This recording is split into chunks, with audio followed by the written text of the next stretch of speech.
Kirana menatap jam tangannya yang berkilau di bawah cahaya lampu kantor. Pukul 2 siang.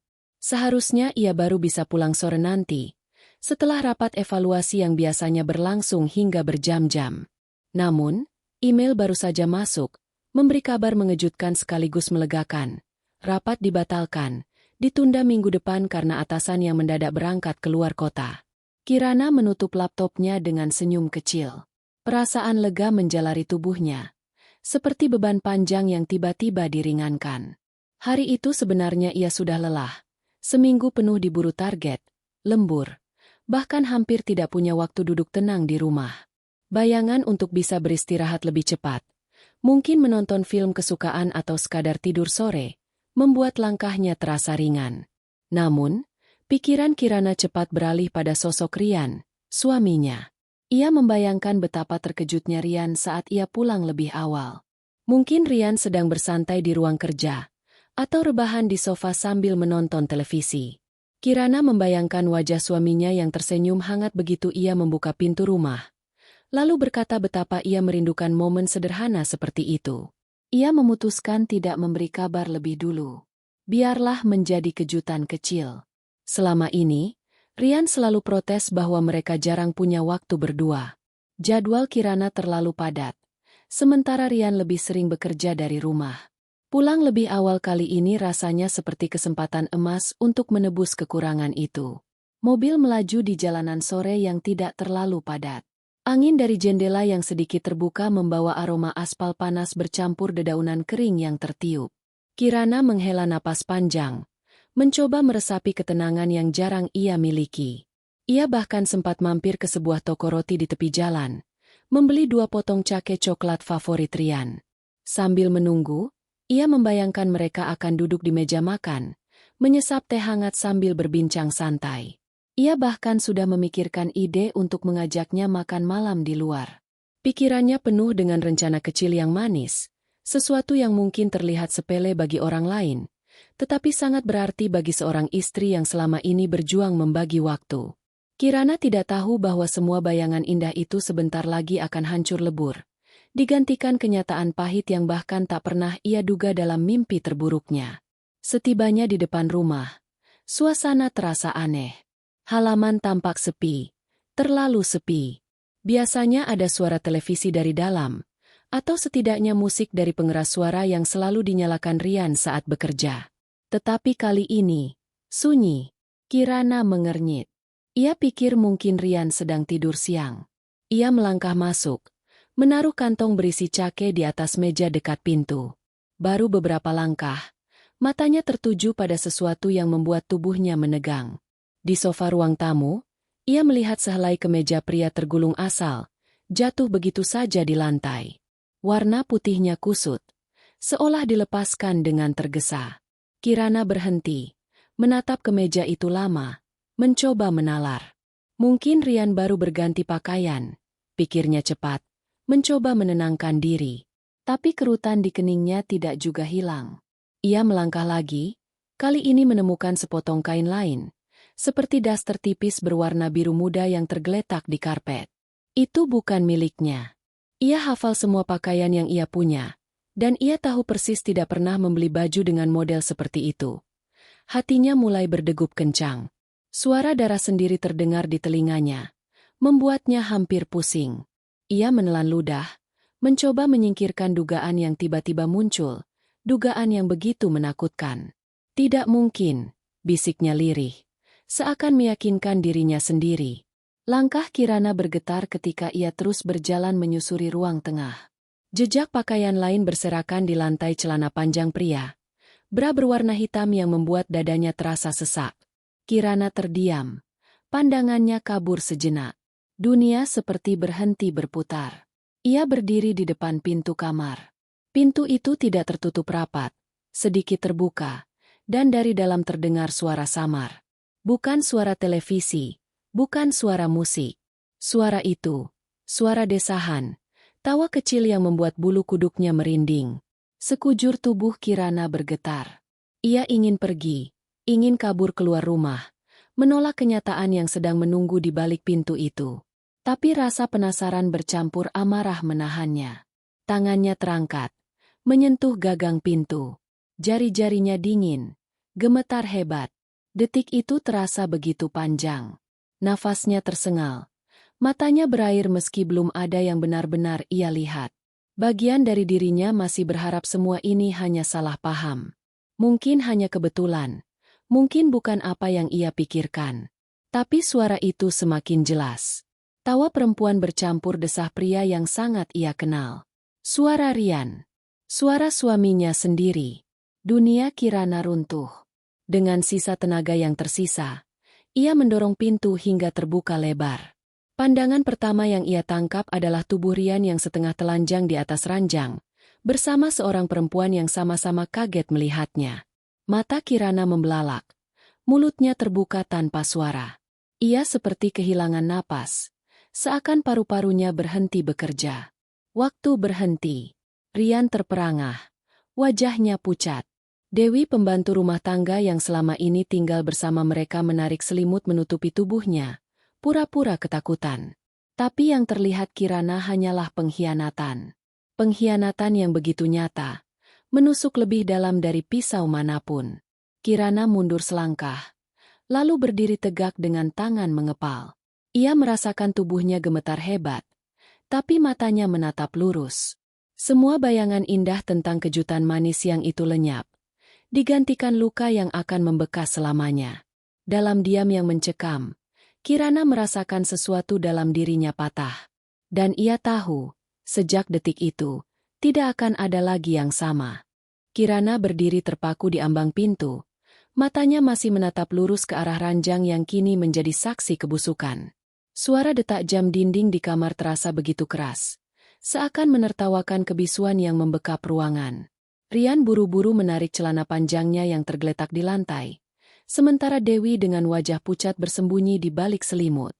Kirana tidak bergeming, tidak mengucapkan sepatah kata pun. Tubuhnya gemetar, bukan karena dingin, melainkan karena campuran amarah, jijik, dan kekecewaan yang tak terkatakan. Napasnya tersengal. Dadanya naik turun seperti baru saja berlari jauh. Matanya panas. Air mata berusaha keluar tapi ia menahannya. Ia tidak ingin terlihat lemah di depan dua manusia yang telah menusuk punggungnya. Ia ingin mereka tahu, luka ini tidak akan pernah sembuh, tapi juga tidak akan pernah membuatnya hancur. Rian berusaha membuka mulut. Suara terbata keluar. Ia mencoba memberi penjelasan. Alasan yang terdengar konyol bahkan sebelum sepenuhnya terucap. Dewi menyusutkan tubuhnya lebih dalam di bawah selimut. Memainkan peran korban yang ketakutan, padahal Kirana tahu dengan jelas siapa yang paling licik di ruangan itu. Kirana melangkah masuk. Suaranya pecah ketika akhirnya keluar dari tenggorokan yang tercekat. Ia tidak berteriak, tidak histeris, tapi nada dinginnya lebih tajam daripada amarah yang meledak. Rian terdiam, wajahnya pucat pasi, karena ia tahu tidak ada kata yang bisa menghapus apa yang sudah terjadi. Seketika ruangan itu dipenuhi keheningan yang mencekik. Hanya suara napas ketiga orang yang berbeda, Rian dengan napas cemasnya, Dewi dengan kepura-puraannya, dan Kirana dengan hembusan berat yang mencoba menahan badai dalam dirinya. Pikiran Kirana berputar. Potongan demi potongan kenangan berkelebat di kepalanya. Saat Rian melamarnya dengan janji sehidup semati, saat mereka mengucap sumpah di depan penghulu, saat-saat kecil penuh tawa yang dulu ia percaya akan berlangsung selamanya. Semua itu kini terasa seperti kebohongan besar. Bagaimana mungkin seorang pria yang pernah ia cintai dengan seluruh jiwa tega melakukan hal sehina ini? Dan lebih sakit lagi dengan Dewi, perempuan yang ia percaya, yang ia beri tempat tinggal, makan, dan perlindungan. Ia merasa muak, seolah seluruh isi rumah kini ternodai. Setiap sudut kamar yang dulu penuh dengan kenangan cinta mendadak terasa kotor. Ranjang yang pernah menjadi tempat mereka berbagi kebahagiaan kini menjelma jadi simbol pengkhianatan. Rian mencoba mendekat, tapi Kirana mengangkat tangannya, memberi tanda agar ia berhenti. Matanya merah, penuh api. Ia tidak butuh sentuhan, tidak butuh penjelasan. Yang ia butuhkan hanyalah kejujuran. Tapi kejujuran itu sudah terkubur bersama kesetiaan yang telah hancur. Dalam hatinya, Kirana ingin berteriak, ingin melempar semua yang ada di sekitarnya. Tapi ia menahan diri, memilih berdiri tegak. Karena ia tahu, jika ia roboh sekarang, maka Rian dan Dewi akan merasa menang. Dan ia bersumpah, tidak akan memberi mereka kepuasan itu. Suasana semakin menyesakkan. Rian mencoba mengucapkan kata maaf. Suaranya lirih, hampir tidak terdengar. Kirana tertawa kecil, getir. Tawa yang lebih menyakitkan daripada tangis. Air matanya akhirnya jatuh. Tapi bukan tanda kelemahan melainkan bukti bahwa hatinya terlalu tulus hingga kini dirobek tanpa ampun. Ia menatap Rian lama, seakan menembus ke dalam hatinya yang kosong. Kemudian pandangannya beralih pada Dewi, yang kini pura-pura menangis di balik selimut. Kirana ingin menghampiri, ingin menyingkirkan selimut itu dan menarik wajahnya ke depan, agar semua kepalsuan itu runtuh. Namun ia menahan diri. Biarlah, pikirnya. Biarlah Dewi menikmati ketakutannya sendiri. Langkah Kirana terasa berat ketika ia keluar dari kamar itu. Setiap langkah seperti membawa beban bertonton di dadanya. Tapi ia tahu, ia harus meninggalkan ruangan yang kini tak lagi bisa disebut kamar suaminya. Ia berjalan menuju ruang tamu, mengambil tasnya yang masih tergeletak di dekat pintu. Tangannya gemetar ketika meraih ponsel. Ia menatap layar beberapa detik, sebelum akhirnya membuka daftar kontak. Hatinya sudah bulat. Ia akan mengakhiri semuanya. Tidak ada lagi jalan kembali. Dalam benaknya, ia membayangkan wajah keluarga besar. Orang-orang yang selama ini percaya bahwa rumah tangga Kirana dan Rian adalah gambaran sempurna.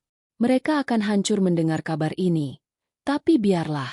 Lebih baik kebenaran pahit terungkap daripada terus hidup dalam kebohongan. Sore itu, Kirana merasa dunia runtuh di hadapannya. Tapi di tengah reruntuhan itu, ada sesuatu yang perlahan tumbuh tekad yang keras, lebih kuat daripada sebelumnya.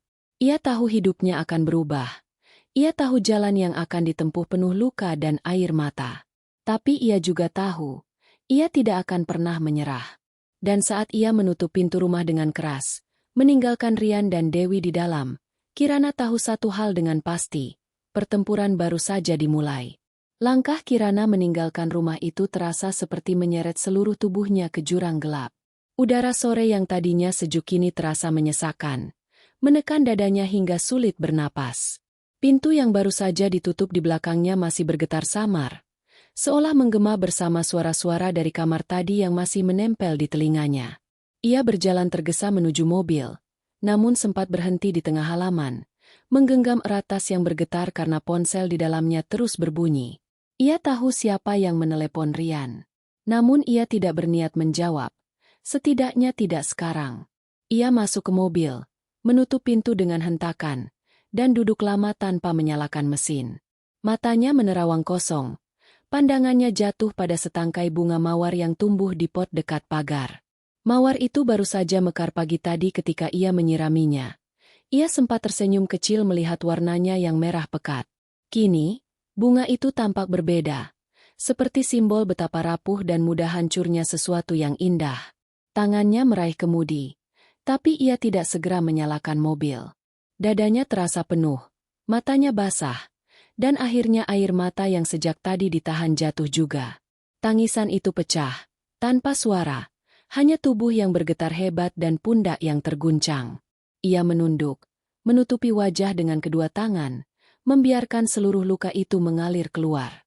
Bayangan wajah Rian muncul dalam benaknya senyumnya. Tatapan matanya, janji-janjinya. Semua kini berubah menjadi racun. Ia ingat jelas malam pertama mereka pindah ke rumah itu. Rian memeluknya erat sambil berbisik bahwa rumah ini akan menjadi tempat mereka membangun mimpi bersama. Kirana tersenyum waktu itu, merasa menjadi wanita paling beruntung di dunia. Kini, setiap kata yang dulu terdengar manis justru menusuk hatinya dengan kejam. Tangisnya perlahan mereda, digantikan dengan rasa marah yang membara. Ia merasa dipermainkan, direndahkan, dikhianati oleh dua orang yang paling ia percaya. Dewi perempuan yang ia ambil bekerja ketika sedang sangat membutuhkan. Kirana masih ingat hari pertama Dewi datang ke rumah mereka. Wajahnya tampak polos, tubuhnya kurus, dan kata-katanya penuh sopan santun. Ia bercerita tentang betapa sulit hidupnya, bagaimana ia butuh pekerjaan untuk membantu keluarganya di desa. Kirana, yang kala itu tengah sibuk dengan pekerjaannya, merasa iba. Tanpa banyak pertimbangan, ia memutuskan menerima Dewi. Ia bahkan memberi kamar yang layak, makanan yang cukup, dan sesekali membelikan baju baru agar Dewi tidak terlihat lusuh. Siapa sangka, kebaikan itu berbalik menjadi pisau yang ditikamkan tepat ke punggungnya. Dewi tidak hanya mengkhianati kepercayaan, tapi juga merampas sesuatu yang paling berharga, rumah tangga yang sudah ia bangun dengan penuh cinta. Kirana menyeka air mata dengan punggung tangan, mencoba mengendalikan diri. Ia tahu tidak bisa terus menangis di dalam mobil. Ia harus kuat, harus berpikir jernih. Rian mungkin mengira ia akan hancur, akan memohon, akan mencari alasan untuk memaafkan. Tapi ia tidak akan memberi kesempatan itu. Ia akan membuat Rian menanggung akibat dari perbuatannya. Begitu juga Dewi. Dengan tangan bergetar, ia akhirnya menyalakan mobil. Mesin berdengung. Suara yang biasanya menenangkan kini terdengar seperti panggilan untuk berperang. Ia menarik napas panjang, lalu melajukan mobil keluar dari halaman. Jalanan sore masih ramai. Namun bagi Kirana, dunia seakan kabur. Ia hanya mengikuti arus, tanpa benar-benar melihat ke arah mana ia pergi. Setelah beberapa saat, ia menyadari dirinya menuju rumah orang tuanya. Ada dorongan instingtif yang menuntunnya ke sana, meski hatinya belum siap untuk mengungkapkan semuanya. Tapi ia tahu, cepat atau lambat, kebenaran ini harus keluar. Ia tidak bisa memikulnya sendiri. Rumah besar itu berdiri kokoh di ujung jalan yang rindang. Pohon-pohon tua menaungi halaman, memberi kesan teduh. Kirana berhenti di depan gerbang, mematikan mesin, dan duduk sejenak. Ia merasa gentar. Bagaimana ia harus memulai? Bagaimana ia bisa mengatakan kepada orang tuanya bahwa menantu yang mereka banggakan, pria yang selalu mereka puji karena sikapnya yang tampak santun, ternyata seorang pengkhianat? Namun rasa gentar itu kalah oleh api yang masih menyala dalam dadanya. Ia tidak ingin menyembunyikan apapun. Ia tidak ingin melindungi nama baik Rian lagi. Biarlah semua orang tahu. Biarlah seluruh keluarga besar menyaksikan kebusukannya. Ia turun dari mobil, melangkah ke dalam rumah. Bau harum masakan tercium samar dari dapur. Suara televisi terdengar dari ruang tengah. Kehangatan rumah itu membuat hatinya semakin perih. Karena ia sadar rumahnya sendiri kini tak lagi menjadi tempat pulang. Ibunya keluar dari dapur, tersenyum hangat begitu melihat Kirana. Senyum itu menusuk hatinya, karena ia tahu sebentar lagi ia harus meruntuhkan ketenangan itu dengan kabar yang menghancurkan. Sang ibu sempat bertanya kenapa ia pulang lebih awal, tapi Kirana hanya tersenyum kaku, menahan tangis yang hampir pecah lagi. Ia hanya berkata ingin beristirahat sebentar di kamarnya. Di kamar lamanya, Kirana duduk di tepi ranjang, menatap dinding kosong. Tangannya menggenggam ponsel, membuka pesan dari Rian yang bertubi-tubi masuk. Kata-katanya penuh permintaan maaf, penuh janji untuk menjelaskan, penuh dalih bahwa itu hanyalah kesalahan sesaat. Kirana membaca sekilas, lalu menghapus semuanya tanpa balas. Ia tahu pola seperti ini. Pria seperti Rian tidak akan pernah benar-benar menyesal. Mereka hanya takut kehilangan kenyamanan, takut kehilangan status, takut kehilangan wajah di hadapan keluarga. Tapi rasa cinta, rasa hormat, itu sudah mati ketika ia memilih perempuan lain. Sambil terbaring, pikirannya kembali melayang pada masa lalu. Ia teringat saat pertama kali bertemu Rian di sebuah acara kampus. Rian tampak begitu percaya diri, dengan senyum ramah dan tutur kata yang membuat banyak orang terpikat. Kirana, yang kala itu masih lugu, merasa menemukan seseorang yang bisa ia andalkan. Rian mengejarnya dengan perhatian penuh, menghadiahinya bunga, membawakan makanan favorit, dan tak pernah absen menjemput. Hubungan mereka seperti mimpi indah, penuh janji-janji manis yang seolah nyata. Namun setelah menikah, perlahan wajah asli Rian mulai tampak. Ia sering merasa diremehkan ketika Kirana sibuk bekerja, sering mengeluh bahwa istrinya terlalu fokus pada karir. Kirana berusaha menyeimbangkan semuanya, bahkan rela begadang untuk menyiapkan sarapan atau mengurus rumah agar Rian tidak merasa diabaikan. Tapi ternyata, semua itu tidak cukup. Rian selalu mencari celah untuk mengeluh. hingga akhirnya mencari pelarian pada perempuan lain Dewi, orang yang seharusnya mereka lindungi, bukan dirusak. Pikiran itu membuat dada Kirana kembali sesak. Ia menutup mata, menarik napas panjang. Di dalam hatinya, tumbuh tekad yang semakin mengeras. Ia tidak akan diam. Ia tidak akan membiarkan pengkhianatan ini berakhir dengan sekadar maaf. Ia akan mengungkap segalanya di depan keluarga besar, agar semua tahu siapa sebenarnya Rian. Malam mulai turun ketika ia akhirnya bangkit. Cahaya lampu kamar menyoroti wajahnya yang pucat tapi penuh keteguhan. Ia menyalakan ponsel, membuka grup keluarga besar yang selama ini hanya dipenuhi obrolan ringan. Tangannya gemetar, tapi hatinya mantap. Ia menulis pesan singkat, mengajak semua berkumpul besok di rumah orang tuanya, dengan alasan ada hal penting yang harus ia sampaikan.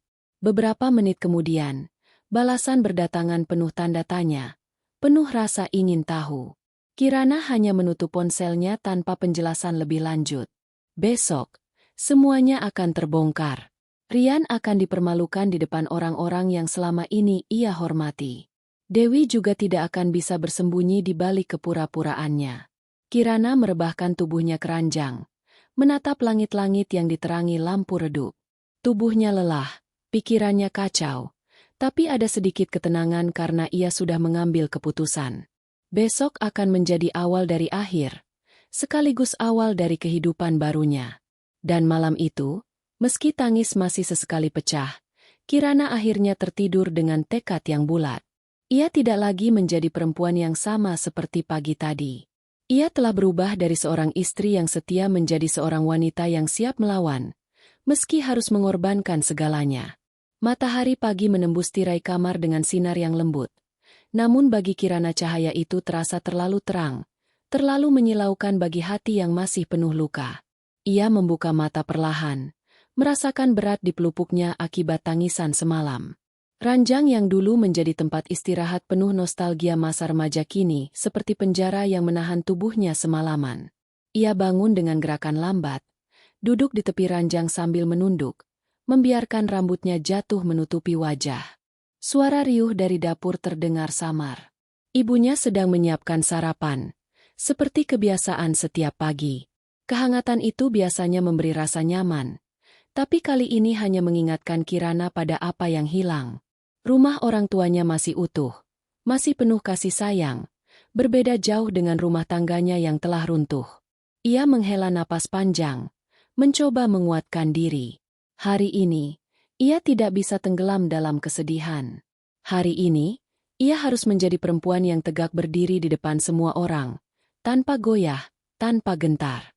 Kirana melangkah ke meja rias, menatap wajahnya sendiri di cermin. Ada lingkar hitam di bawah mata, kulit pucat, bibir kering. Ia menatap lama, seolah mencari kembali potongan dirinya yang hilang. Di balik mata merah itu, ada api yang masih menyala. Api yang semalam ia nyalakan dengan tekad untuk mempermalukan Rian dan Dewi. Ia tahu langkahnya berisiko. Ia tahu akan ada yang terkejut. Mungkin tidak semua orang akan mendukungnya. Tapi ia tidak peduli. Ini bukan hanya soal dirinya. Ini soal harga diri. Soal kebenaran yang harus diungkap. Tangannya bergerak meraih sisir, merapikan rambut perlahan, mencoba menata wajah agar tidak terlihat terlalu rapuh. Ia memilih pakaian berwarna hitam sederhana, bukan karena berkabung, melainkan untuk menegaskan duka yang ia bawa, luka yang ingin ia tunjukkan tanpa kata. Ia ingin ketika orang-orang menatapnya nanti, mereka tahu ia bukan perempuan yang datang dengan kabar bahagia, melainkan dengan kebenaran pahit yang harus diterima bersama. Setelah berpakaian, Kirana turun ke ruang makan. Ibunya menyambut dengan senyum, menawarkan sarapan. Kirana duduk, mencoba menyuap makanan meski tenggorokannya terasa kaku. Ayahnya sudah duduk membaca koran, sesekali menatap putrinya dengan mata penuh perhatian. Ada rasa ingin bertanya, namun mereka menahan diri. Mereka tahu, sesuatu yang besar sedang dipendam Kirana. Waktu berjalan pelan. Setiap menit terasa seperti jam. Kirana memeriksa ponselnya, melihat pesan-pesan dari keluarga besar yang mengonfirmasi kedatangan mereka. Ada yang bertanya-tanya dengan nada cemas, ada yang bercanda ringan, Ada pula yang penasaran. Kirana hanya membaca tanpa membalas. Ia ingin semua terungkap langsung, bukan lewat pesan singkat. Menjelang siang, satu persatu mobil mulai berdatangan. Suara salam, tawa, dan sapaan akrab memenuhi halaman. Rumah orang tuanya berubah riuh, seperti acara keluarga biasa. Padahal tidak ada yang tahu badai apa yang akan pecah sebentar lagi. Kirana menyambut mereka dengan senyum tipis, menyembunyikan gejolak di dalam dada. Para sepupu, paman, bibi, dan kerabat lain berkumpul di ruang tamu yang luas. Obrolan ringan mengalir.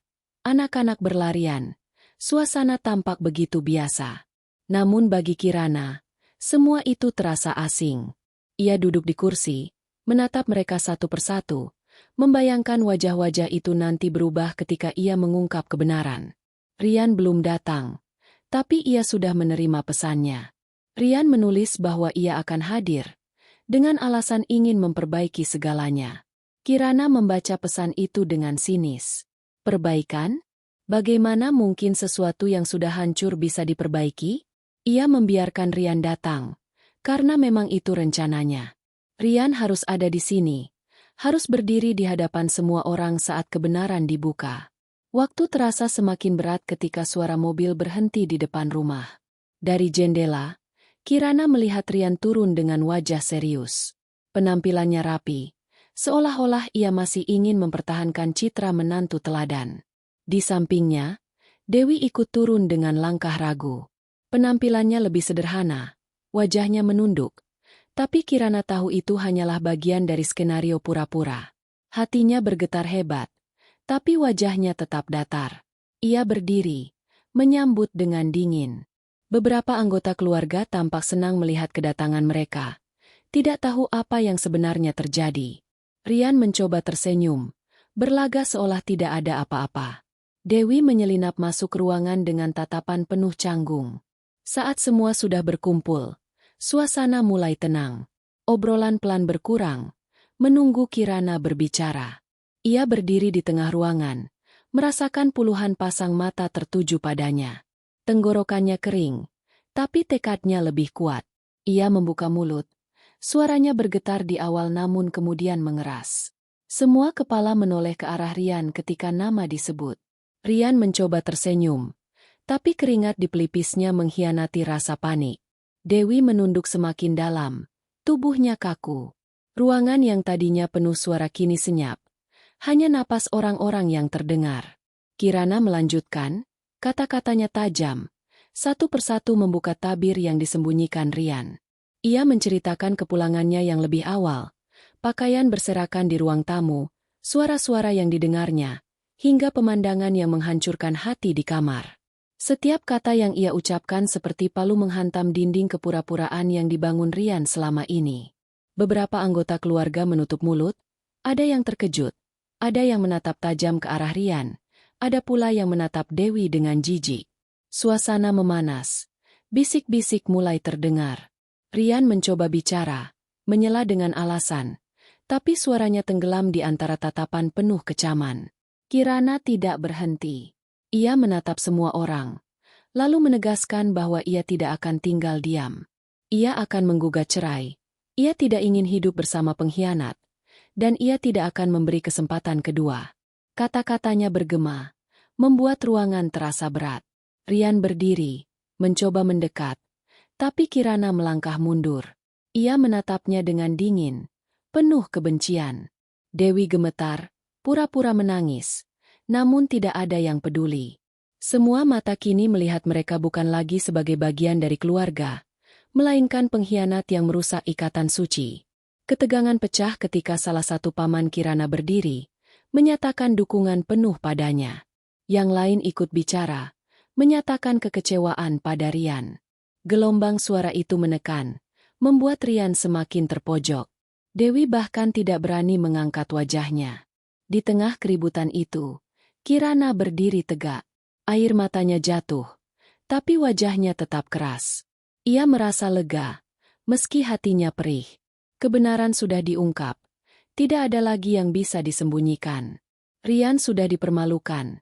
Dewi sudah ditelanjangi di depan semua orang. Namun di balik lega itu, ada juga rasa hampa. Ia tahu perjalanannya tidak berakhir di sini. Proses perceraian, luka yang harus disembuhkan, hidup yang harus dibangun kembali semua masih panjang.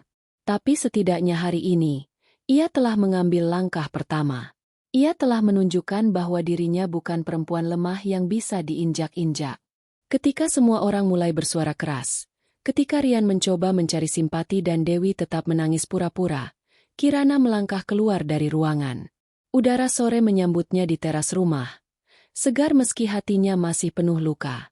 Ia berdiri lama, menatap langit yang mulai berubah warna.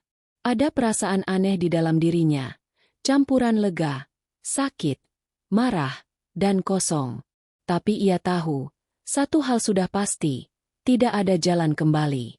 Ia telah memilih jalannya, dan ia akan berjalan terus, meski sendirian. Hari itu menjadi titik balik. Bukan hanya akhir dari sebuah rumah tangga, tapi juga kelahiran baru seorang Kirana yang berbeda lebih kuat, lebih tegas, dan tidak akan pernah lagi membiarkan dirinya dipermainkan. Dan di balik semua kekacauan itu, jauh di dalam hatinya, ada janji yang ia bisikan pada diri sendiri. Rian dan Dewi tidak hanya akan kehilangan dia. Mereka akan kehilangan segalanya. Malam itu, setelah semua kegaduhan reda, rumah orang tua Kirana seperti menyimpan gema dari peristiwa siang tadi. Obrolan berbisik masih terdengar di beberapa sudut. Para kerabat belum sepenuhnya bisa menerima kenyataan yang baru saja terbuka. Beberapa ada yang menenangkan Kirana, memeluknya erat. Ada yang menatap Rian dengan pandangan tajam penuh kekecewaan. Dewi lebih banyak berdiam diri, duduk di pojok ruangan. Wajahnya pucat pasi, seolah ingin menghilang di telan bumi. Kirana melangkah ke kamarnya dengan tubuh letih. Namun pikirannya justru semakin penuh. Ia duduk di tepi ranjang, memeluk dirinya sendiri. Tangannya bergetar, bukan karena takut, tapi karena aliran emosi yang masih terlalu deras. Ia baru saja membuat langkah besar, dan kini ia tahu, tidak ada lagi yang bisa membalikkan keadaan. Kata-kata yang telah terucap di hadapan keluarga besar adalah palu yang menghancurkan semua kemungkinan rujuk. Itu adalah keputusan akhir, dan ia merasa lega sekaligus ngeri karena baru benar-benar menyadari konsekuensi dari tekadnya. Ponselnya bergetar di meja. Ia meraihnya dengan malas. Pesan dari Rian masuk bertubi-tubi, kalimat penuh penyesalan, janji perbaikan, permintaan maaf yang sama sekali tidak menggoyahkan hati Kirana. Ia hanya menatap pesan-pesan itu dengan dingin, lalu menutup layar tanpa membalas. Bagi Kirana, semua kata yang keluar dari Rian hanyalah sisa-sisa kebohongan yang tidak ada artinya. Namun di sela rasa marah, ada perasaan hampa yang sulit ia jelaskan. Malam ini seharusnya ia berada di rumah bersama suami, tertawa ringan sebelum tidur, berbicara tentang rencana masa depan, mungkin tentang anak yang mereka impikan. Namun kenyataannya, ia hanya sendiri, di kamar masa kecilnya, mencoba menerima kenyataan bahwa rumah tangganya sudah hancur. Kirana menarik napas panjang, lalu berdiri dan berjalan ke meja kecil di pojok ruangan. Ia mengambil sebuah buku catatan kosong dan pena. Tangan kirinya menopang kepala, sementara tangan kanan menuliskan sesuatu. Daftar hal-hal yang harus ia lakukan mulai besok. Di halaman pertama ia menuliskan dengan huruf tebal, gugatan cerai. Lalu di bawahnya, satu persatu rencana terurai. Menghubungi pengacara, mengumpulkan bukti, menyiapkan dokumen, dan memastikan hak-haknya sebagai istri tidak diabaikan. Kirana menulis dengan detail, seolah sedang menyusun strategi perang. Setiap kata yang ia tuliskan membuatnya merasa lebih kuat, lebih berkuasa atas nasibnya sendiri. Sementara itu, di ruang tamu, Rian masih duduk dengan wajah kusut. Beberapa kerabat mencoba berbicara dengannya, namun kebanyakan hanya ingin memastikan bahwa mereka memahami sisi Kirana. Tidak ada simpati berarti yang ia dapatkan. Ia merasa semakin terpojok, dan tatapan sinis dari paman serta bibi Kirana menambah rasa malu yang menyengat. Dewi duduk di sampingnya, tubuhnya sedikit bergetar. Ia tahu semua mata memandangnya dengan penuh hina. Tidak ada lagi rasa hormat, tidak ada lagi kepercayaan. Perannya sebagai pembantu yang dulu dianggap seperti keluarga kini berubah menjadi simbol pengkhianatan. Sesekali ia melirik ke arah Rian, berharap ada kata-kata penguatan. Tapi Rian sendiri terlalu sibuk menahan amarah bercampur panik. Malam semakin larut. Satu persatu kerabat berpamitan. Mereka meninggalkan rumah dengan bisikan-bisikan yang masih terdengar jelas. Sebagian besar dari mereka menyalami Kirana, memberikan dukungan, mengatakan bahwa ia harus kuat. Kirana tersenyum tipis, menerima setiap pelukan dengan hati yang setengah beku. Ia tahu dukungan itu penting. Tapi pada akhirnya semua perjuangan harus ia jalani sendiri. Ketika rumah mulai sepi, Rian memberanikan diri mendekati kamar Kirana. Ia mengetuk pintu pelan. Suaranya lirih memanggil nama istrinya. Namun Kirana tidak membuka pintu. Ia hanya duduk di dalam, menatap pintu itu dengan tatapan tajam, mendengarkan suara lelaki yang dulu ia cintai kini terdengar seperti asing. Ketukan itu berulang. Suara Rian memohon, meminta kesempatan bicara. Tapi Kirana tetap diam. Baginya, membuka pintu berarti membuka celah untuk bujuk rayu, dan ia tidak ingin hatinya kembali digoyahkan. Ia sudah cukup kuat untuk menutup semua jalan. Pada akhirnya, suara Rian menghilang, hanya menyisakan keheningan. Pagi menjelang, udara dingin menyelimuti rumah. Kirana bangun lebih awal, langsung menuju kamar mandi untuk menyegarkan diri. Ia menatap wajahnya di cermin. Ada perubahan kecil di sana, mata yang lebih tajam, garis bibir yang lebih tegas. Ia merasa dirinya bukan lagi Kirana yang kemarin. Ia adalah perempuan yang siap menghadapi dunia baru, meski penuh luka. Sementara ia bersiap, Rian duduk di ruang tamu dengan wajah lesu. Semalaman ia tidak tidur. Kepalanya penuh dengan ketakutan tentang masa depan. Ia tahu Kirana tidak main-main. Gugatan cerai berarti reputasinya akan hancur, bisnisnya bisa terguncang, dan keluarga besarnya pun bisa ikut menanggung malu. Ia mencoba menyusun kata-kata untuk kembali meluluhkan hati istrinya, tapi setiap kali teringat tatapan dingin Kirana, ia merasa semua usahanya sia-sia. Dewi masih berada di rumah itu, menumpang di kamar kecil dekat dapur. Ia ingin pergi, tapi ketakutan menahannya. Bagaimana ia bisa menghadapi dunia luar setelah semua orang tahu aibnya? Ia merasa terjebak, dan dalam ketakutannya, ia hanya bisa menangis diam-diam, menutup mulut dengan bantal agar tidak terdengar.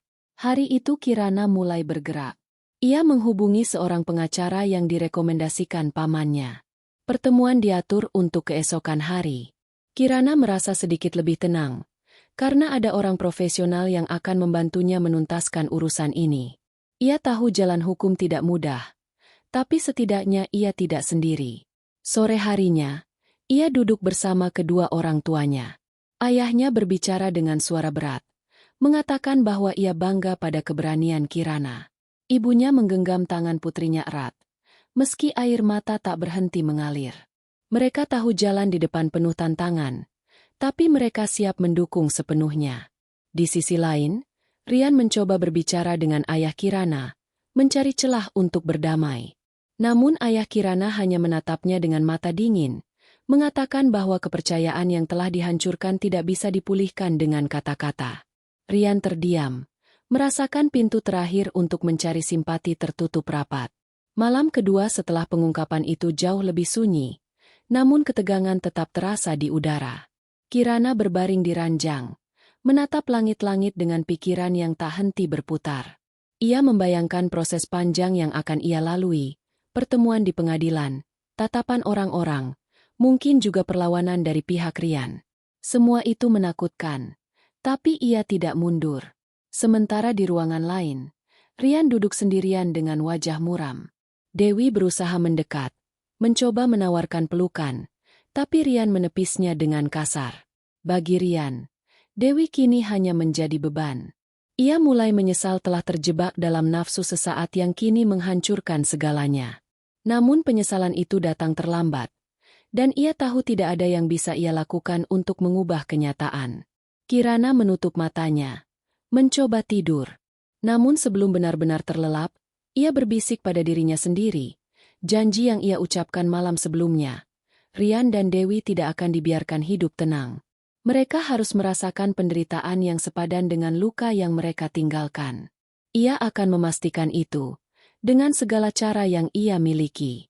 Dan dengan pikiran itu, malam berakhir. Namun di hati Kirana, peperangan baru saja dimulai. Pagi itu, udara terasa lebih dingin dari biasanya. Kabut tipis masih menyelimuti jalan ketika Kirana keluar dari rumah orang tuanya, mengenakan pakaian sederhana namun rapi. Di tangannya, ia membawa sebuah map berisi dokumen penting, surat nikah, fotokopi identitas, dan beberapa bukti awal perselingkuhan Rian. Map itu terasa berat, seakan bukan hanya kertas yang ada di dalamnya, melainkan seluruh beban hidup yang harus ia pikul. Sopir yang disediakan pamannya menunggu di depan, siap mengantarnya ke kantor pengacara. Kirana masuk dengan langkah pasti, meski hatinya masih berdebar. Ia menatap keluar jendela mobil sepanjang perjalanan, melihat pepohonan yang berderet di tepi jalan, orang-orang yang berjalan terburu-buru, kehidupan yang terus bergerak meski dunianya sendiri baru saja runtuh. Sesampainya di kantor pengacara, ia disambut dengan ramah oleh seorang pria parubaya bernama Arman, pengacara yang sudah berpengalaman menangani kasus perceraian. Ruangan itu penuh dengan rak-rak berisi berkas. Aroma kopi tercium samar. Arman menawarinya duduk, lalu membuka percakapan dengan suara tenang. Kirana menjelaskan semuanya, dari awal pernikahannya hingga malam ketika ia memergoki perselingkuhan. Arman mendengarkan dengan saksama, sesekali mencatat. Wajahnya tetap netral, profesional, meski matanya jelas menyiratkan simpati. Ia menegaskan bahwa kasus ini kuat, terlebih karena Kirana memiliki saksi dan bukti nyata. Namun ia juga mengingatkan bahwa prosesnya tidak akan mudah. Akan ada perlawanan. Akan ada fitnah yang mungkin dilontarkan pihak Rian untuk mempertahankan nama baiknya. Kirana mendengarkan dengan tenang, meski jantungnya berdebar lebih cepat. Ia tahu jalan di depannya penuh duri, tapi semakin ia mendengar penjelasan Arman, semakin ia yakin pada keputusannya. Ia bukan lagi perempuan yang ingin mempertahankan rumah tangga dengan segala cara. Ia adalah perempuan yang ingin menuntut keadilan untuk dirinya sendiri. Setelah pertemuan itu, Kirana merasa lebih tegak. Langkah-langkah hukum sudah jelas, dan ia siap menjalankannya. Ia pulang dengan hati yang lebih ringan, meski rasa sakit tetap ada. Ia menatap ponselnya yang terus bergetar oleh panggilan Rian, namun ia mengabaikannya. Tidak ada lagi ruang untuk kata-kata manis yang penuh racun. Di sisi lain, Rian semakin terhimpit. Reputasinya di keluarga besar sudah hancur, dan kini ia mulai merasakan dampak di lingkungan kerja. Beberapa kolega menjauh, bisik-bisik mulai terdengar, dan ia merasakan tatapan berbeda dari orang-orang yang dulu menghormatinya. Ia mencoba menutupi semuanya dengan senyum palsu, tapi dalam hatinya ia panik. Dewi, yang masih menumpang di rumah orang tua Rian untuk sementara, merasakan tekanan yang lebih berat. Ia tidak lagi diperlakukan baik. Ibu Rian nyaris tidak mau menatap wajahnya. Para tetangga mulai bergosip, dan setiap langkah yang ia ambil seolah penuh hinaan. Ia mulai menyesali tindakannya, namun penyesalan itu tidak membawa perubahan apapun. Ia hanya bisa menunduk, berharap badai akan berlalu, padahal ia tahu badai itu justru semakin membesar. Rian mencoba menghubungi Kirana berkali-kali, namun semua usahanya sia-sia. Ia bahkan nekat datang ke rumah orang tua Kirana suatu sore, namun ditolak mentah-mentah oleh ayahnya. Gerbang tertutup rapat, meninggalkan Rian berdiri dengan wajah penuh amarah bercampur putus asa. Ia menendang kerikil di jalan, menatap rumah itu dengan mata yang memerah, merasa dirinya telah kehilangan segalanya. Malam hari, di kamarnya, Kirana duduk sambil menatap dokumen yang baru ia dapat dari Arman. Surat gugatan sudah disusun, tinggal menunggu waktu untuk diajukan ke pengadilan. Ia menyentuh kertas itu dengan ujung jarinya, merasakan betapa besar langkah yang akan ia ambil.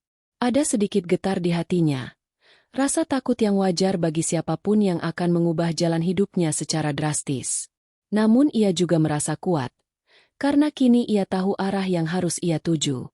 Ibunya masuk ke kamar, membawa secangkir teh hangat.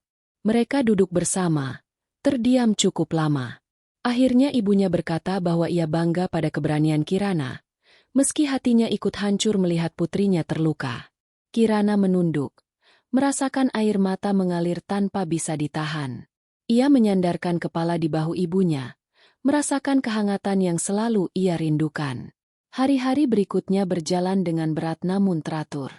Kirana mulai mengumpulkan lebih banyak bukti, termasuk rekaman percakapan yang ia simpan, pesan-pesan singkat, bahkan beberapa foto yang ia temukan.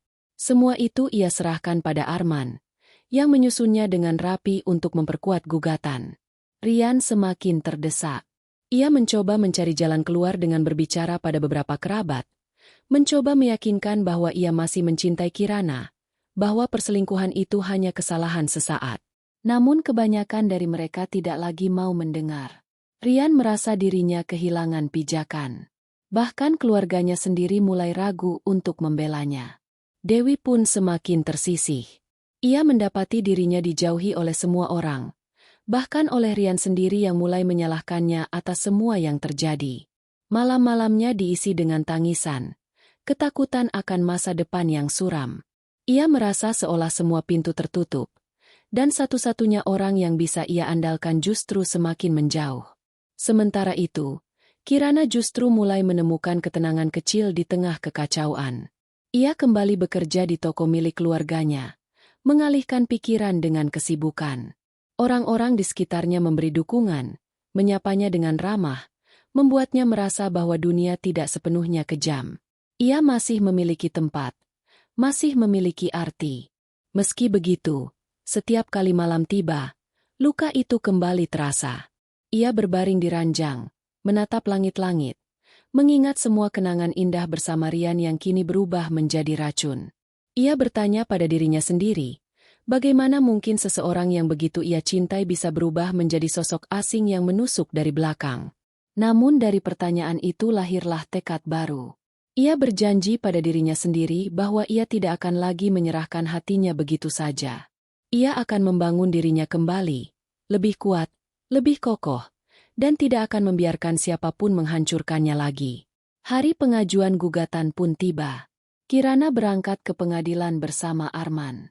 Ruang sidang itu dingin, dengan kursi kayu berbaris rapi dan hakim yang duduk di kursi tinggi. Kirana duduk di kursi penggugat. Jantungnya berdegup keras.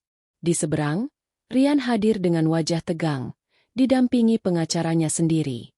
Tatapan mereka bertemu sejenak, penuh luka dan kebencian.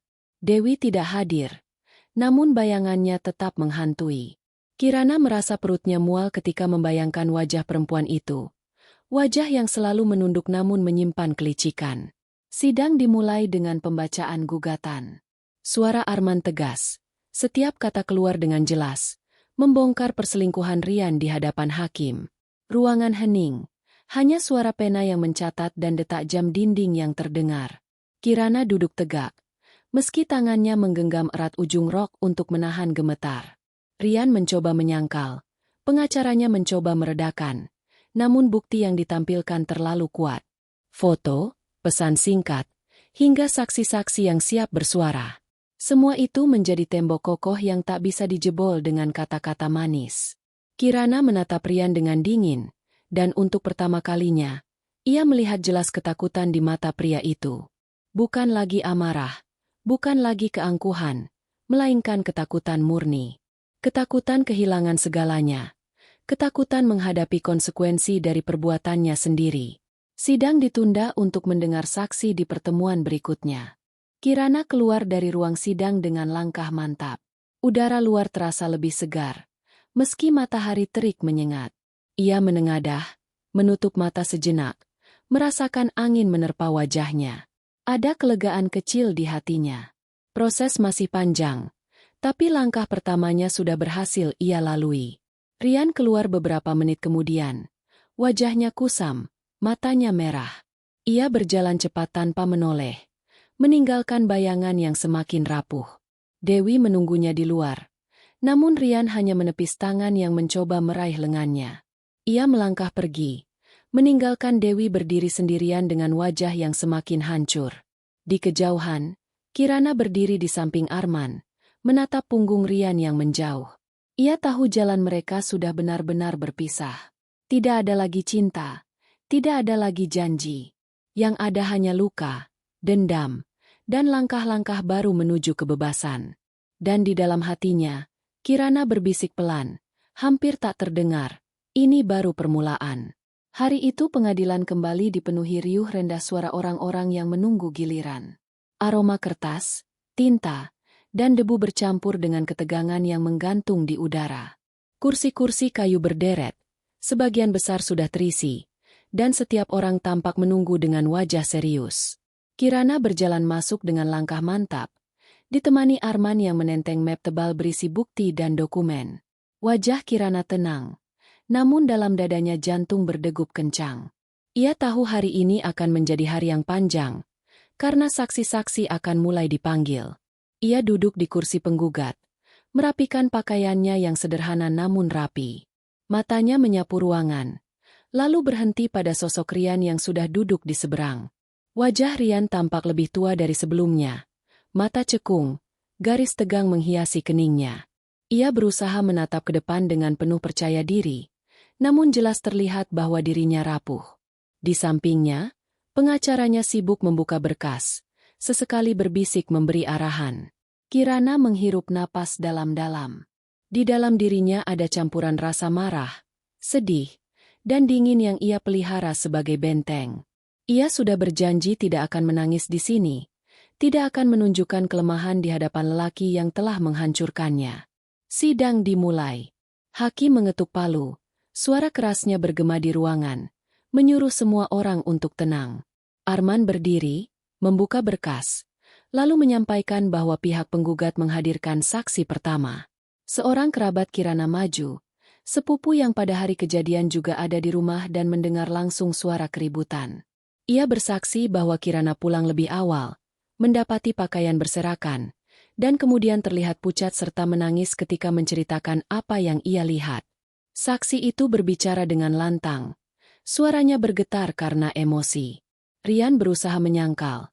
Namun ketika hakim menanyakan beberapa detail, jelas terlihat ia tidak memiliki jawaban yang meyakinkan. Wajahnya berubah pucat. Matanya sesekali melirik ke arah pengacaranya, mencari bantuan. Saksi kedua dipanggil. Seorang tetangga dekat rumah Kirana dan Rian. Ia bersaksi pernah melihat Dewi keluar dari rumah pada jam-jam yang tidak wajar, berpakaian rapi namun terburu-buru. Ia juga pernah mendengar suara gaduh dari dalam rumah, meski saat itu ia tidak ingin ikut campur. Kesaksiannya semakin memperkuat gambaran bahwa ada hubungan terlarang di balik pintu rumah tangga Kirana. Kirana duduk tegak, mendengarkan setiap kata. Hatinya perih, karena semua ini membuka kembali luka yang coba ia tutupi. Namun di sisi lain, ada kepuasan kecil yang menyelinap. Kepuasan karena kebenaran akhirnya keluar di depan semua orang. Rian mulai gelisah. Keringat tampak di pelipisnya. Tangannya menggenggam erat tepi kursi. Ia mencoba menyela, menuduh bahwa semua ini rekayasa. Namun hakim menegurnya agar tetap tenang. Dewi tidak hadir, namun namanya berkali-kali disebut.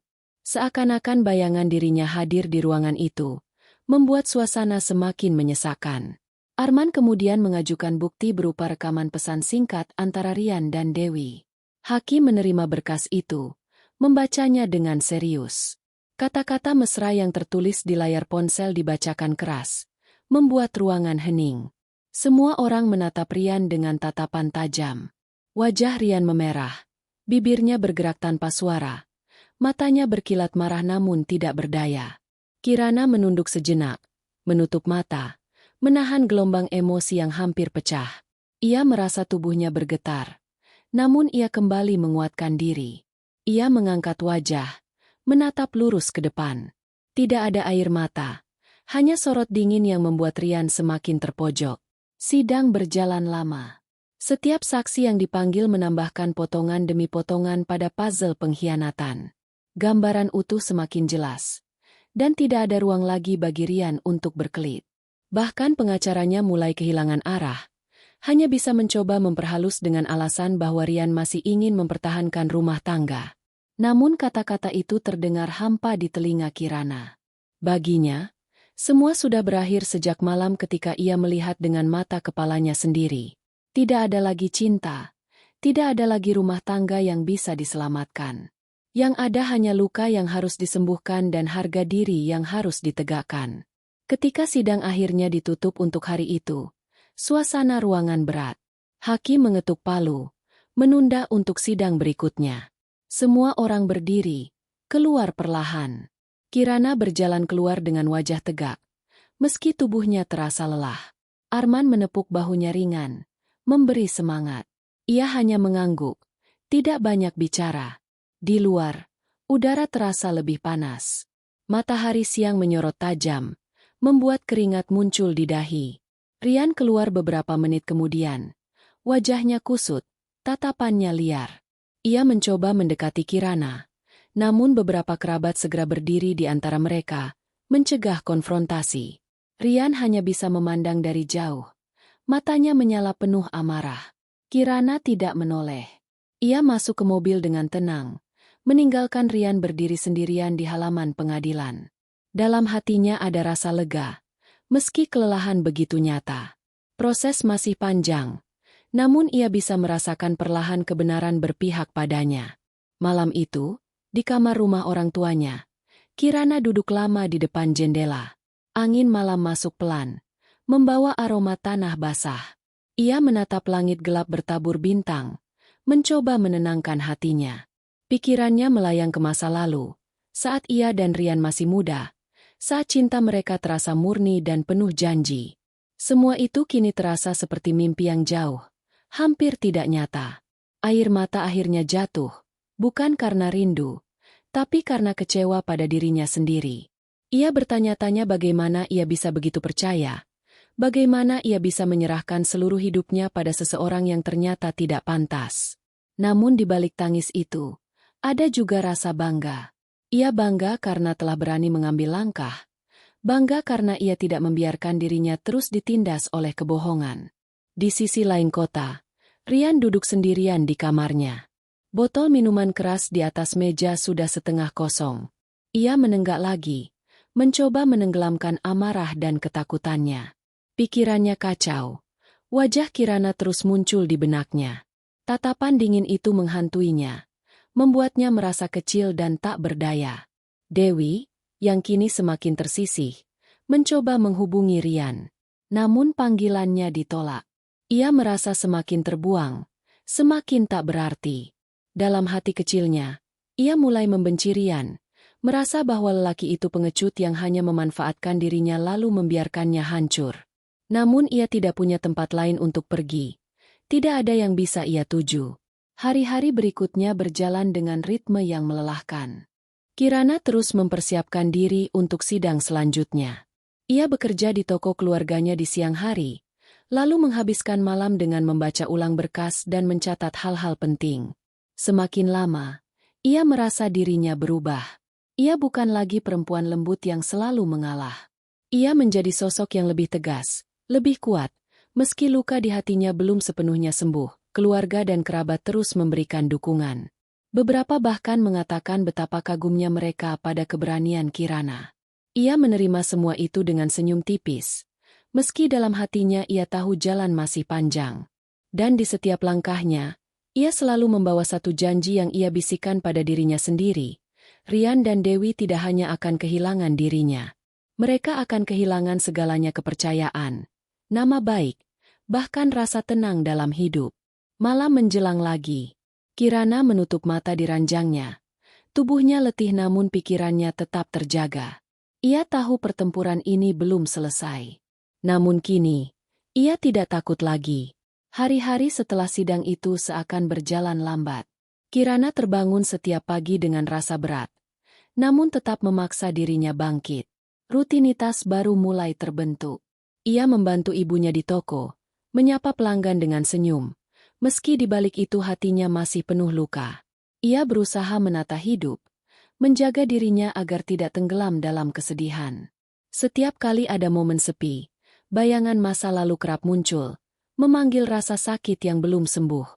Namun ia melawan, menolak menyerah pada rasa hampa. Kirana mulai menyadari perubahan dalam dirinya. Ia kini lebih berhati-hati, lebih tajam dalam menilai orang lain.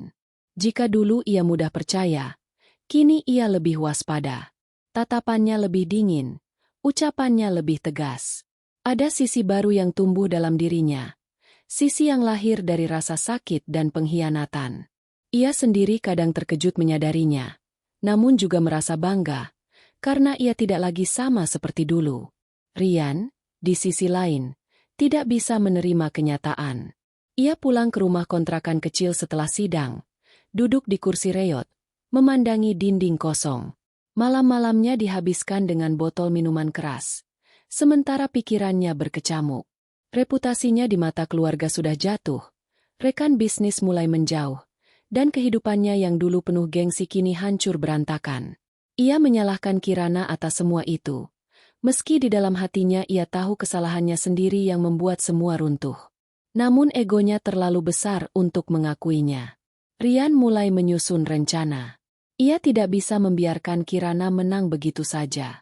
Ia tidak bisa menerima dirinya dipermalukan di depan keluarga besar. Tidak bisa menerima bahwa hidupnya yang dulu penuh kenyamanan kini tinggal puing-puing. Ia ingin balas dendam. Ia ingin melihat Kirana menderita. Pikiran itu menempel kuat, meracuni setiap detik hidupnya. Dewi semakin terpuruk. Setelah persidangan, banyak orang mulai membicarakannya. Ia dicemooh, dianggap perusak rumah tangga orang. Tidak ada lagi tempat aman baginya. Ia mencoba menghubungi Rian, berharap lelaki itu akan memberinya perlindungan. Namun Rian semakin jarang menjawab panggilan atau pesan. Saat mereka sempat bertemu, Rian malah melampiaskan amarahnya, menyalahkannya atas semua masalah yang kini menimpa. Dewi pulang dengan wajah basah air mata, hatinya penuh penyesalan. Ia merasa dirinya hanya pion kecil dalam permainan, dan kini ia pun dibuang begitu saja. Kirana tidak tahu secara pasti apa yang sedang Rian rencanakan. Namun ia bisa merasakan bahwa mantan suaminya itu tidak akan diam. Ia mengenal betul sifatnya, egois dan penuh dendam. Itulah mengapa Kirana semakin berhati-hati. Ia mendokumentasikan semua kejadian, menyimpan setiap pesan, mengarsipkan setiap ancaman halus yang kadang ia terima di telepon. Ia tidak lagi takut, justru ia merasa siap menghadapi apapun. Malam itu, ketika semua orang sudah tidur, Kirana duduk sendirian di ruang tamu rumah orang tuanya. Lampu redup, jam berdetak lambat, udara malam menempel dingin di kulit. Ia membuka laptop, membaca kembali catatan yang ia buat untuk persidangan berikutnya. Ia membaca ulang kalimat demi kalimat, lalu menutup mata sejenak, membiarkan pikirannya melayang. Ia merasa seperti sedang menulis ulang hidupnya, menyusun kisah baru dari puing-puing yang tersisa. Ada rasa takut, tentu saja, tapi ada juga tekad yang lebih kuat. Ia tahu jalan ini tidak mudah. Namun semakin jauh ia melangkah, semakin ia merasa tidak ada jalan untuk kembali. Satu-satunya pilihan adalah terus maju. Rian di saat yang sama sedang duduk di bar kecil, berbicara dengan seseorang yang ia sebut temannya. Suaranya lirih, penuh kebencian. Ia menceritakan betapa Kirana telah menghancurkan hidupnya, betapa ia ingin balas dendam. Orang itu mendengarkan dengan mata menyipit, menawarkan cara-cara licik yang mungkin bisa membuat Kirana jatuh. Rian mengangguk, setengah mabuk, setengah yakin, hatinya dipenuhi bara dendam. Hari berganti, minggu-minggu berjalan. Kirana mulai mendapat kembali sedikit cahaya dalam hidupnya. Ia menemukan kebahagiaan kecil dalam hal-hal sederhana, menata rak di toko, mendengar tawa keponakan yang datang bermain, atau sekadar meneguk teh hangat di pagi hari. Luka itu masih ada, tapi ia mulai belajar hidup bersamanya. Namun bayangan Rian tidak pernah benar-benar hilang. Setiap kali ponselnya berbunyi, ia merasa waspada. Setiap kali berjalan sendirian, ia menoleh ke belakang, memastikan tidak ada yang mengikutinya. Ia tahu lelaki itu masih berkeliaran, masih penuh dendam. Dewi semakin jatuh dalam jurang penyesalan. Ia kehilangan pekerjaannya, kehilangan tempat tinggal yang layak, dan bahkan keluarganya sendiri menolak untuk membantunya. Ia duduk berjam-jam di kamar sempit, menatap dinding kosong, mengingat kembali saat-saat ia merasa berkuasa ketika berada di sisi Rian. Semua itu kini terasa seperti mimpi buruk. Di tengah semua kekacauan itu, Kirana perlahan menemukan sesuatu yang baru dalam dirinya, rasa percaya diri. Ia mulai merasa bahwa dirinya bisa hidup tanpa bergantung pada orang lain. Ia bisa berdiri sendiri, menata masa depan dengan tangannya sendiri. Ada kekuatan yang tumbuh dari rasa sakit, dan kekuatan itu mulai mengalir di setiap langkahnya. Sidang berikutnya semakin dekat. Kirana mempersiapkan diri, membaca ulang bukti-bukti, mendiskusikan strategi dengan Arman.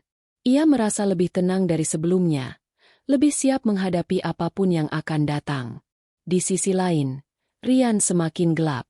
Ia tidak hanya ingin memenangkan sidang, ia ingin menghancurkan Kirana secara pribadi. Ia mulai menyebarkan rumor, menyusun cerita palsu untuk mencoreng nama baiknya. Namun langkah-langkahnya tidak berjalan mulus. Beberapa orang yang dulu mendukungnya kini mulai menjauh, tidak lagi percaya pada kata-katanya. Malam sebelum sidang, Kirana berdiri di depan cermin.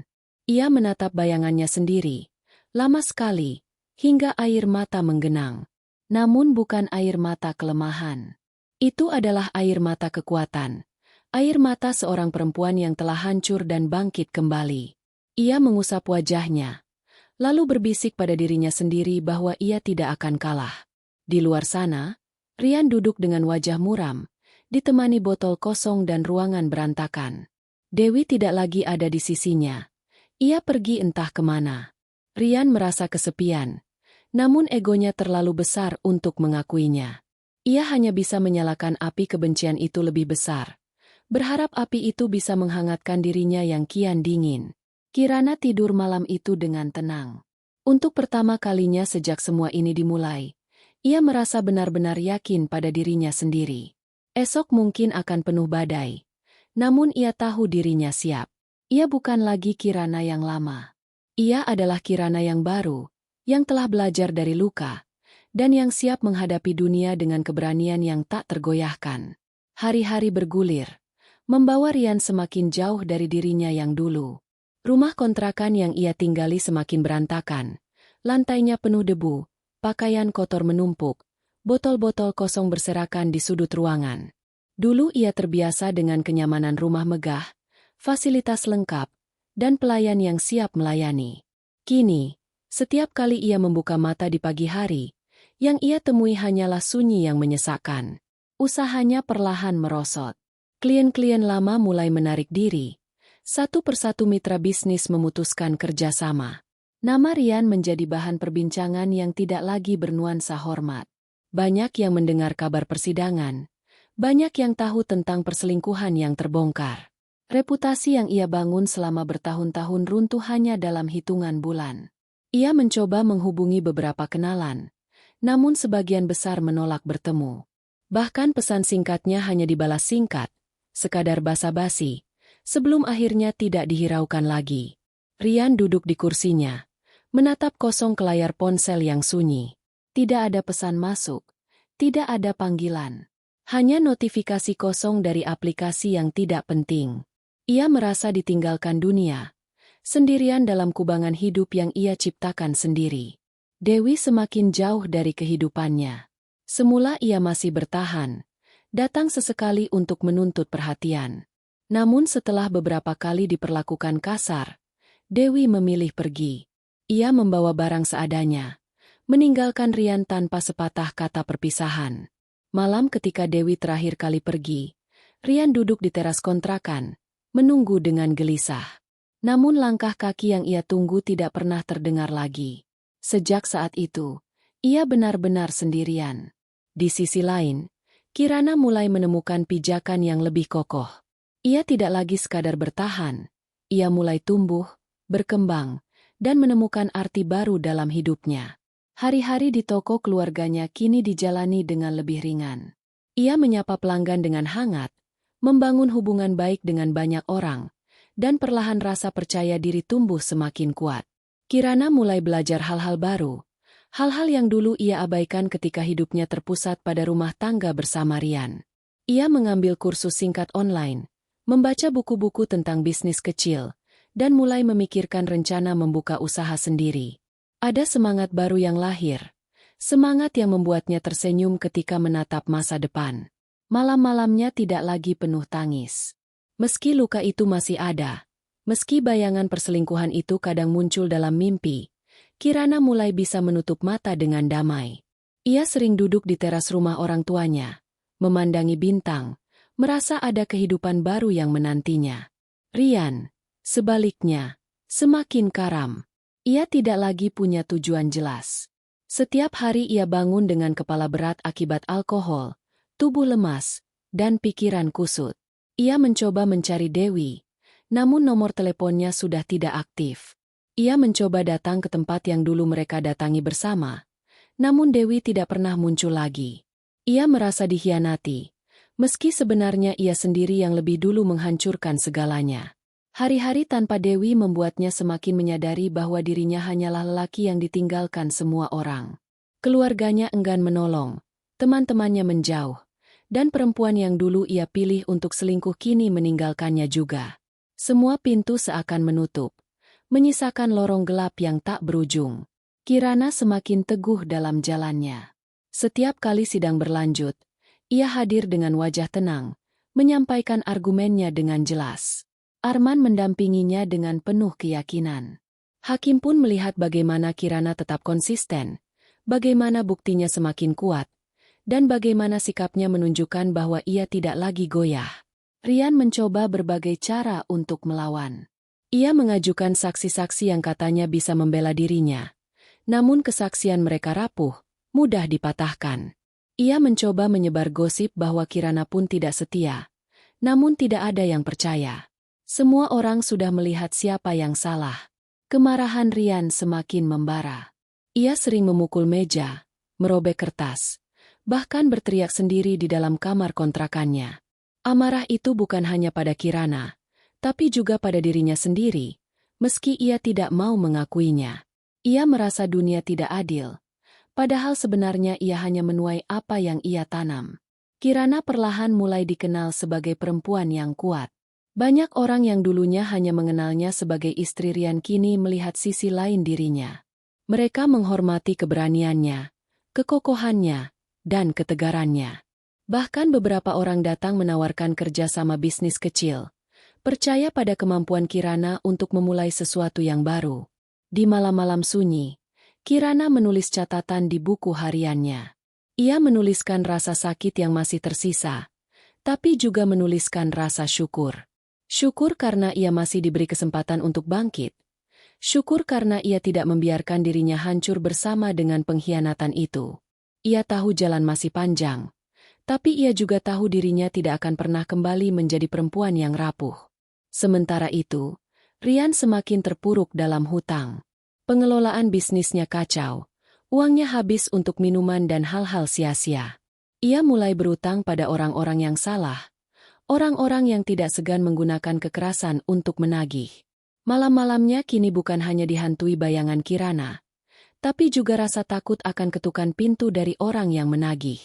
Dewi yang pergi akhirnya bekerja sebagai pembantu lagi di tempat lain, jauh dari lingkungan lamanya. Ia menundukkan kepala setiap kali orang menatapnya, merasa malu dan hina.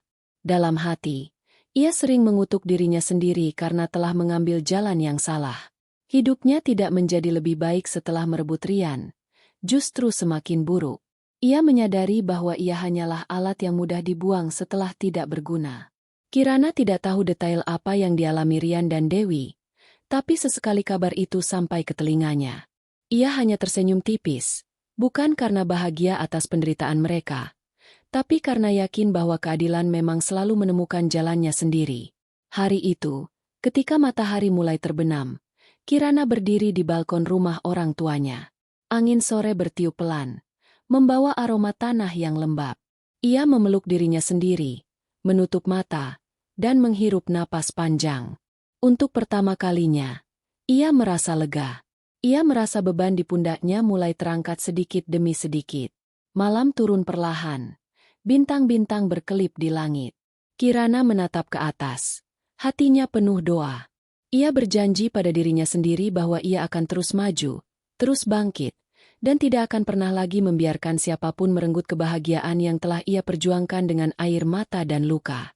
Di seberang kota, Rian terkapar di kursi reot. Tubuhnya lemas, matanya kosong. Botol kosong berserakan di lantai. Rokok habis di asbak. Hidupnya terasa hampa, penuh penyesalan, namun terlalu jauh untuk kembali. Ia terjebak dalam jurang yang ia gali sendiri, dan tidak ada tangan yang mau mengangkatnya keluar. Sementara Dewi, di kamar sempit tempat ia bekerja, menangis diam-diam. Ia menatap langit-langit, membayangkan hidup yang berbeda, hidup yang lebih baik. Namun yang tersisa hanyalah kenyataan pahit, kenyataan bahwa pilihannya telah menghancurkan segalanya. Kirana tidur malam itu dengan damai. Mimpi buruknya semakin jarang, bayangan Rian dan Dewi semakin memudar. Ia tahu luka itu mungkin tidak akan pernah benar-benar hilang, tapi ia juga tahu dirinya cukup kuat untuk hidup bersama luka itu, menjadikannya bagian dari kisah yang membentuk siapa dirinya kini. Hari itu, udara di pengadilan terasa lebih berat dari biasanya. Orang-orang mulai memenuhi ruangan sejak pagi, wajah-wajah penasaran menunggu akhir dari drama panjang yang selama ini menjadi bahan pembicaraan banyak kalangan. Kirana melangkah masuk dengan langkah mantap, mengenakan pakaian sederhana namun anggun. Wajahnya tenang, tatapannya tajam, dan sorot matanya tidak lagi menyimpan air mata. Ia tahu hari ini adalah akhir dari perjalanan panjang penuh luka, dan ia siap menutupnya. Rian sudah duduk di kursi tergugat. Wajahnya kuyu, matanya merah, garis lelah tampak jelas di wajahnya. Ia mencoba duduk tegak, seolah masih punya wibawa, namun semua orang bisa melihat betapa rapuhnya ia kini.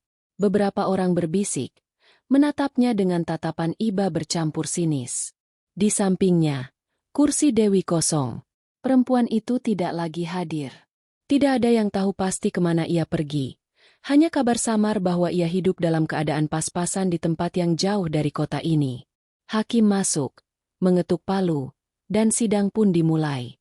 Suara itu menggema, menyapu ruangan, menandai dimulainya akhir dari segalanya. Arman berdiri, menyampaikan argumen terakhir dengan tenang dan tegas.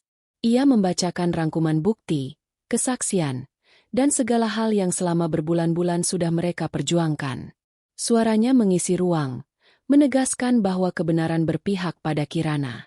Rian mencoba membela diri. Ia berbicara dengan suara serak, penuh amarah yang ditahan, mencoba membalikan keadaan. Ia menyalahkan keadaan, menyalahkan Kirana, bahkan menyalahkan Dewi. Namun kata-katanya terdengar hampa, seperti suara orang yang sedang berusaha keras berpegang pada sisa-sisa reputasi yang sudah lama hancur. Setiap kalimat yang keluar darinya tidak lagi punya bobot.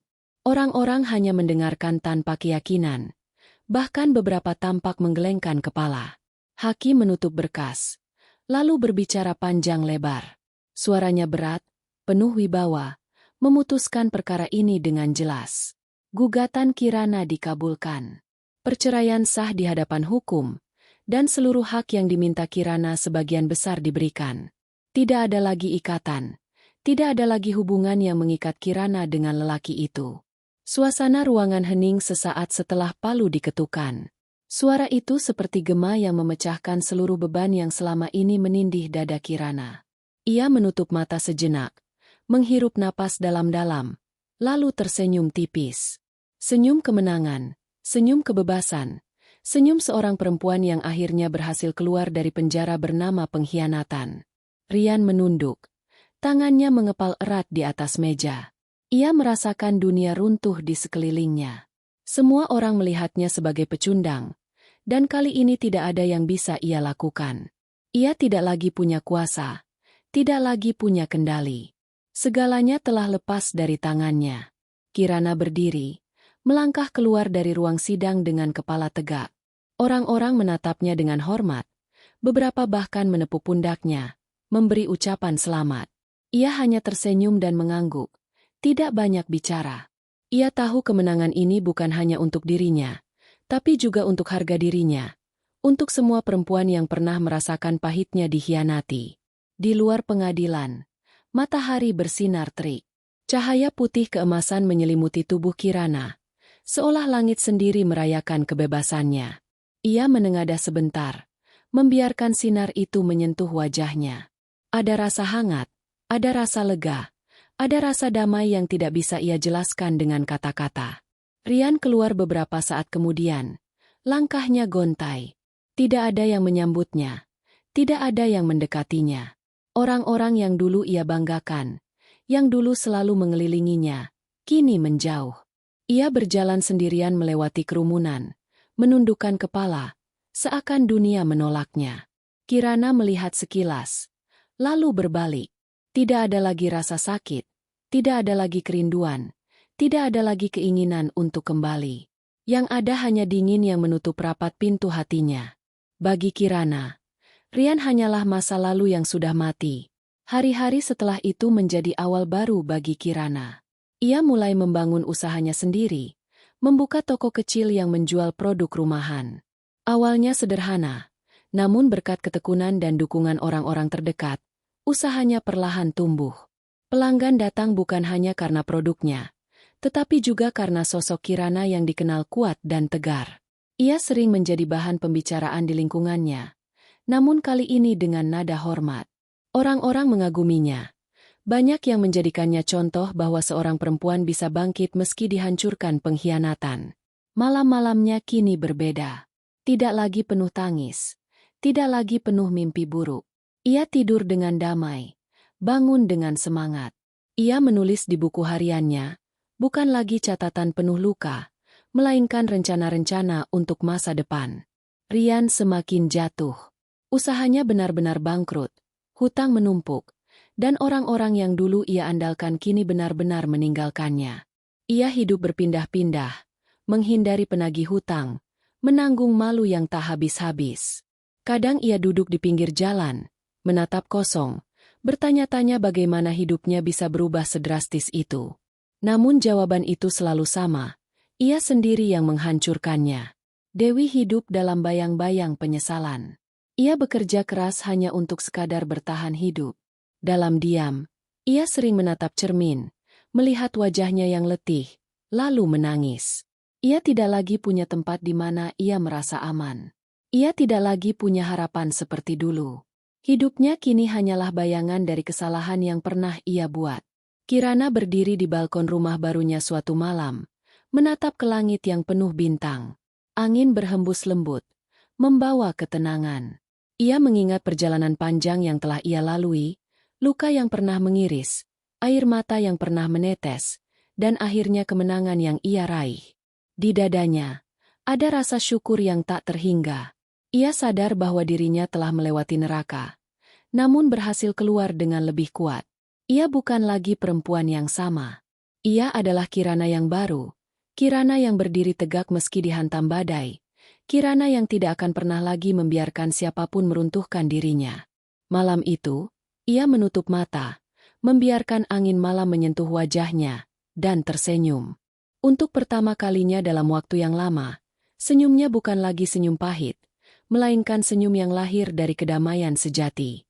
Ia tahu perjalanan hidupnya masih panjang, namun ia juga tahu dirinya siap menghadapi apapun.